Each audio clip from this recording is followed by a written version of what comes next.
আজকে তোমাদের একটা গল্প বলবো। গল্পটার নাম কি জানো? আলুর খোঁজে।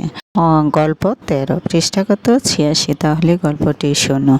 মিতু আর রানা ভাই বোন ওরা উঠোনে বসে খেলছিল। দাদি বললেন, মিতু, রানা, ক্ষেত থেকে আমার জন্য কয়েকটা আলু নিয়ে এসো তো।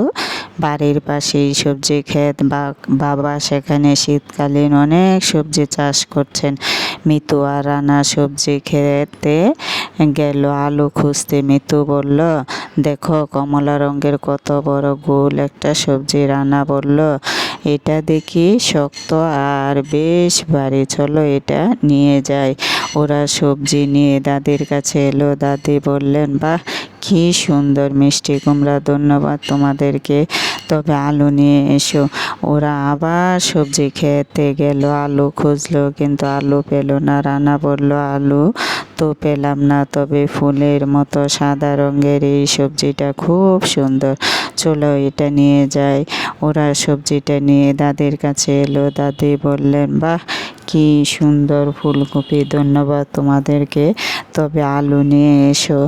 ওরা আবার সবজি খেতে গেল কিন্তু এবার ও আলু পেল না। মিতু বলল, দেখো এই সবজিটা অনেক বড়, একটা ডিমের মতো কিন্তু বেগুনি রঙের, চলো এটা নিয়ে যাই।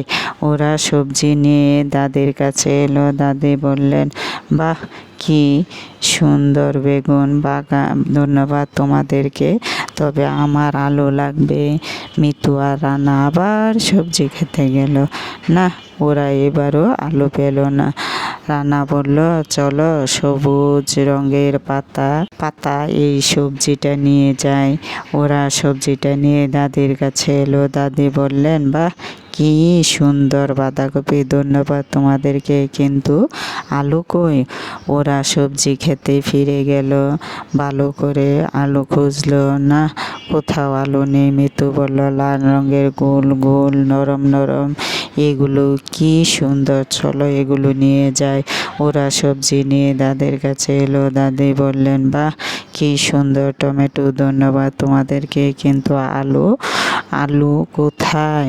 ওরা আবার সবজি খেতে গেল কিন্তু কোথাও আলু দেখতে পেল না। রানা বলল, দেখো দেখো সাদা রঙের, এটা কি সবজি? অর্ধেকটা আবার মাটির নিচে। এই বলে রানা সবজি ধরে দিল টান, এক টানে পুরোটা উঠে এলো। ওরা সবজি এটা দাদির কাছে নিয়ে এলো। দাদি বললেন, বাহ, কি সুন্দর মূলা, ধন্যবাদ তোমাদেরকে, তবে এবার অবশ্যই আলু এনো। রানা আর মিতু মন খারাপ করে বলল, দাদি, কত সবজি তো আনলাম কিন্তু আলু তো খুঁজে পেলাম না, বলো দেখি আলু কোথায় হয়? দাদি বললেন, বুদ্ধিটা খাটাও, মূলা কোথায় পেয়েছ? রানা বলল, মাটির নিচে। আর সঙ্গে সঙ্গেই মিতু আর রানা চিৎকার করে উঠল, বুঝেছি, আলুও তবে মাটির নিচে। ওরা দৌড়ে গেল সবজি খেতে, দুই হাত দিয়ে মাটি সরাতেই বেরিয়ে পড়ল আলু।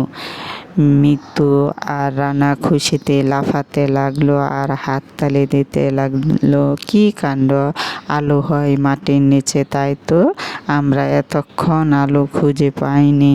দেখো এই গল্পটা থেকে আমরা কি কি শিখেছি বলো তো? মিতু আর রানা ভাই বোন ওরা অনেকগুলা সবজির নাম আমরা শিখি।